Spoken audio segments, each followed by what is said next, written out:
Hi guys, it's Celine. Today we're gonna explain chapter 2 of Hellcraft. If you did not watch first episode, then from description, I gave the link there, you can watch. Guys, if you really like my videos, please press subscribe. It will give me motivation. Let's begin. Jack's eyes shine as his time has finally come. The Supreme Devil is also very pleased, thinking that his plan is unfolding just as he had hoped. He tells Jack that he can create a hell however he wants, but there are two conditions.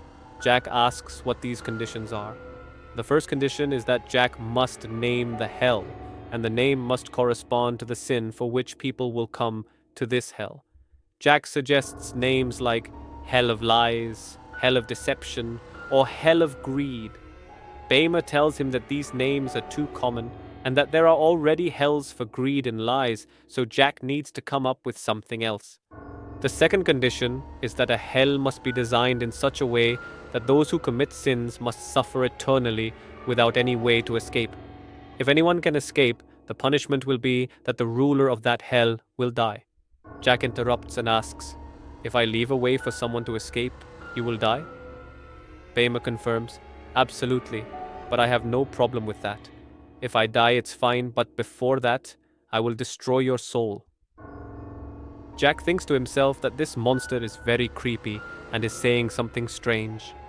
Bamer looks at his screen, observing how tiny demons are constructing the hell, and says, "As you build this, all my minions will keep working on it." There is a sign that reads, "Construction under the supervision of Bamar." Under Bamar's supervision, the construction continues, and Jack works on his computer. The tiny minions happily build the hell. 7 days, 14 hours, and 30 minutes have passed. Jack is very happy with the progress because he's been working on this for a long time and is now about to receive a reward. Knowing that Jack is filled with hatred, he worked non-stop. He neither slept, ate, nor rested, all in the hope of finally getting his chance to take revenge. He was pleased that he had assigned the task to the right person. After a while, Jack announces that the work is complete. Job done.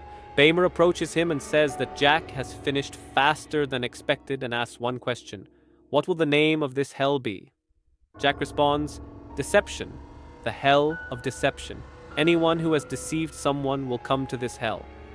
They decide to test it now.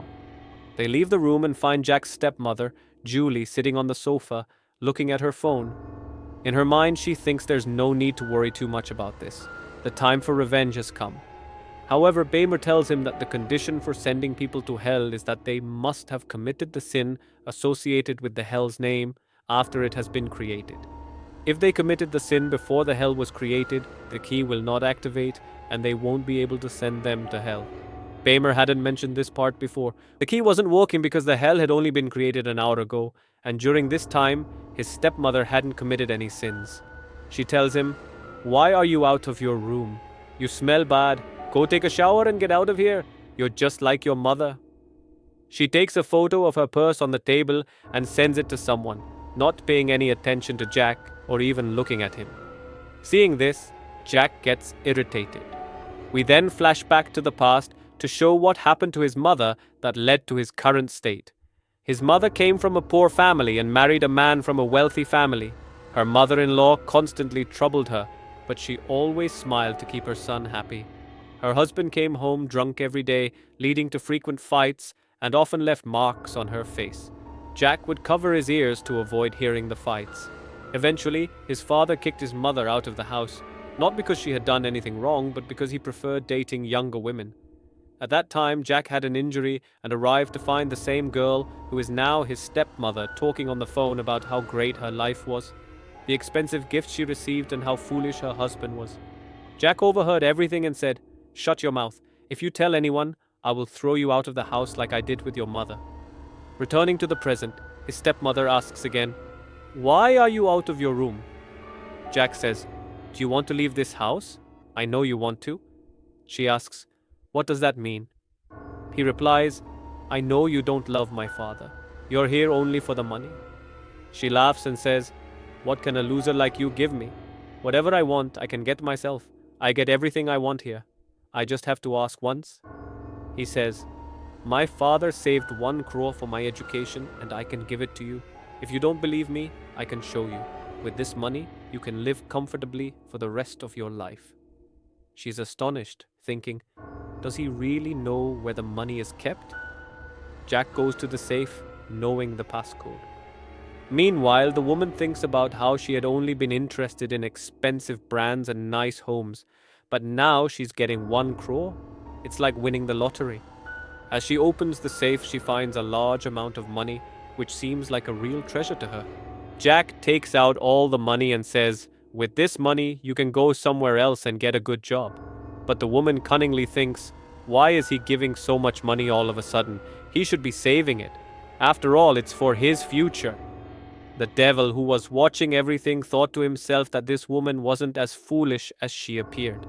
The devil asks Jack, what will you do now? Jack thinks to himself, I need to push her a bit more.